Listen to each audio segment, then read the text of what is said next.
Asalaamu calaykum waraxmatullaahi wabarakaatu kusoo dhowow daawada kanaalka xogta geeska oo aad ka heli doonto warar iyo warbixin xaqiiqada ku salaysan maantana waa barnaamijkeenii taariikhda fanaanka iyo weliba dadka caanka kaasi oo aanu kusoo qaadan doono fanaanka caanka ee khaalid kaamil waa kuma khaalid kaamil xagee buu ku dhashay waa kuma saaxiibkiisa ugu dhowey yaa ka caawiyey soo galitaankiisii ugu horreeyey ee fanka halkee buu fanka kasoo bilaabay muxuu yaraantiisii jeclaa intaa iyo in ka badaniba waxay ka mid yihiin waxyaabaha ugu fudud ee aad ka ogaan karto nolosha khaalid kaamil haddaba kusoo dhowow barnaamijka oo nala soco ilaa iyo dhammaadka si aad u daawatona maalin kasta iyo meel kasta waa inaad subscribe saartaa islamarkaasina way kaaga filantay inaad gambaleelka furato si uu kugu soo dhaco video kasta oo aan halkan soo gelino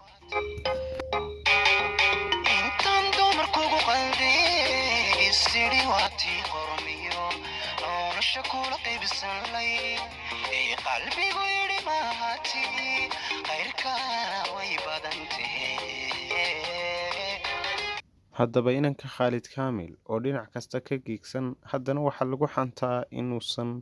daddhexgalka aada ugu wanaagsanayn oo uu yahay nin aada u aamusan islamarkaasina aan dadka aada ula dhexgelin haddaba dadka qaar ayaa moodaa inuu isla wen yahay khaalid kaamil balse ay ka tahay dabeecadu isagu leeyahay markaaad dhex gashana waxaad ogaan doontaa inuu yahay qof wanaagsan oo aan isla weyne ku jirin haddaba khaalid kaamil waa fanaan soomaaliyeed oo qulubta dadka soomaalida ku hantay codkiisa gaarka iyo weliba laxamadiisa waana abwaan sameeya midhaha khaalid kaamilna waa fanaan dhalash ahaan kasoo jeeda meel ay fanaaniin kasoo baxeen waana gobolka saraar meelmii u jirta 40 kilomitir halkaasi oo ku noolaa yaraantiisii balse uu kasoo wareegay markii uu ku barbaaray burco islamarkaasina uu usoo wareegay magaalada hargeysa 2017 isla 2019 wuxuu ka haajiray magaalada hargeysa isagoo fankiisa u raray magaalada muqdisho halkaasina ku gaadhsiiyey horumar iyo weliba hiigsi sare markii uu magaalada hargeysa yimi waxa uu ku biiray kooxda dayaxbaan oo uu markaasi maamulayay daaha cabdigaas islamarkaasina uu ilaa hadda maamulo wuxuu kasoo baxay kooxdaasi wuxuu horumar ku gaadhay fankiisu isla kooxda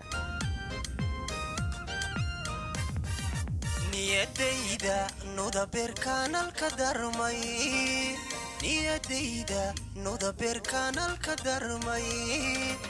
sawnaruro nafcigayga naadinayay ima noqon nabar caashaq naxlibiya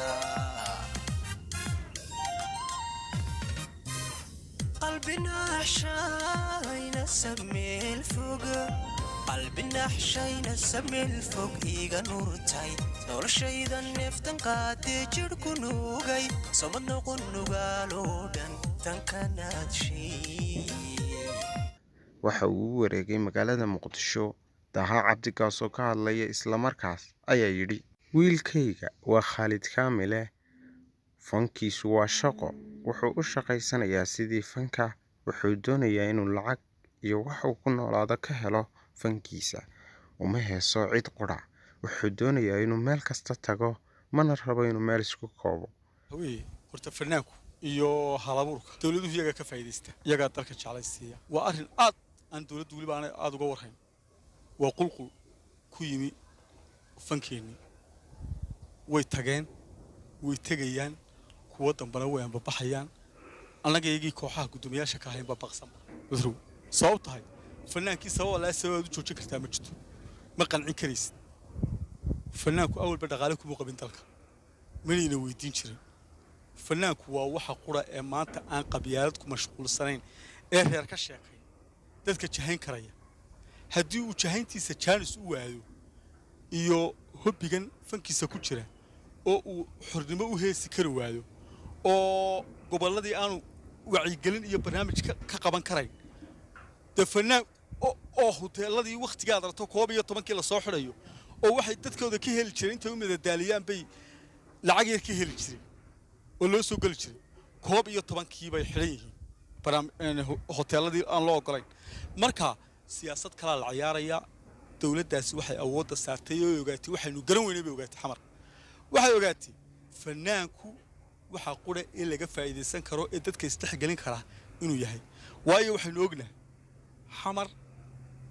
Somaliland dowladda Muqdisho iyo Somaliland waxa qura ka midaysan waa heesaha waa ka midaysan heesta halka ku sameeyay xamar waa laga dhageystay ka sameeyay tan laga dhageystay dadkiina markay isku dad yihiin oo isku af yihiin fankana waa looga faa'iideysan karaa waa chance dowladdeenu dayacday inay fanaaniinteeda ka faa'iideysto inay wax gashato inay meelo ay ku midadaashaan u samayso waadna arki doontaa wallahi maca dadka raacaya haddaba fanku gebigiisuba waa isdhexgal iyo wanaag iyo in wanaag lagu faafiyo ee ma aha xidhitaan iyo jeel fanku waa isdhexgal sidaa loo ogaado haddaba Khalid Kaamil waxay la janahaan saaxiib yihiin fanaanka Nimcaan Hilaac kaasi oo uu sameeyay laxamada isla markaasna uu u saaray heesii ugu dambeeyay laxamada waxaana ka mid ah heesaha uu laxamada u saaray heesta ka raaysta bukaanadii oo uu laxankeeda leeyahay Khalid Kaamil sidoo kale waxa uu laxanka saaray isla hees ku xigtay oo ahayd Soomaalida isla markaasna ay wada qaadayeen Axmed Rasta iyo weliba Nimcaan Hilaac labadaba isaga laxanka saaray waana saaxiibaad isugu dhow Nimcaan Hilaac iyo Khalid Kaamil oo labadooduba ka haajiray isla magaalada Hargeysa tagayna isku meel oo tagay magaalada Muqdisho haajiraaduna isku meel u socotay haddaba waxaa laga yaabaa inaad u qaadato siyaabo kale balse waa saaxiibtinimo kaliya oo maaha wax kale waana Khalid Kaamil oo lagu ammaano heesaha uu qaado oo slow motion dartood isla markaasna uu ku qaado cod qurux badan iyo weliba music aad u caalamiya isla markaasna laga soo shaqeeyay waa Khalid Kaamil oo dadka Soomaalida intooda badan ay aad u taageeraan qaadayna heeso fara badan oo shacab baxay haddaba wuxuu sameeyay heeso u gaar ah isaga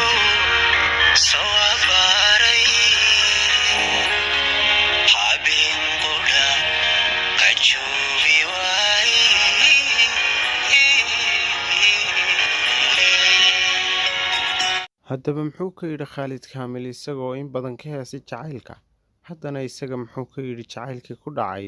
isla markaasina la madoodshay ee jilbaha ka jabiyay ee aan loo ogeyn Khalid Kaamil baa jacaylkii kugu xanuunka badnaa xasan oo sida hadda heesad noogu eeysay dul ooyde daba kii weynta igu والله وجرايو إنسان ماله رجع شيء وقت حيدي ده نسخة عادي أنت نغيره ده أنا تجوه مركا كبر عن سكتة كهلا إنه نحوش شيء كده ويبه ودي لا دور سنة دور سنة ده هي ما كام سنة كاسم منو نكره هي والله حنو بدنا قفات عشاء كامستو maxaad sameyn jirta marka maxaad isku mandaalin jirta maadaama qofkii wax u sheegan karan aadna u jeceshahay inaan arkoon ma la sidii karaa malaha jacaylka filaajeed u soo gasho ma oran karo waayo horan u jeclaa yaraanteed fankaaga aad wiido ku yaa marka laakiin waxaan oran karaa waxay igu dhiirigelisay qoftaasi inaan wax alifo erayo inta waxa alifto oo wax ka sameeyo sheekadana aan ka sameyn doono soo wada insha Allah dilaa marka waxaan rabaa inaad intaas yar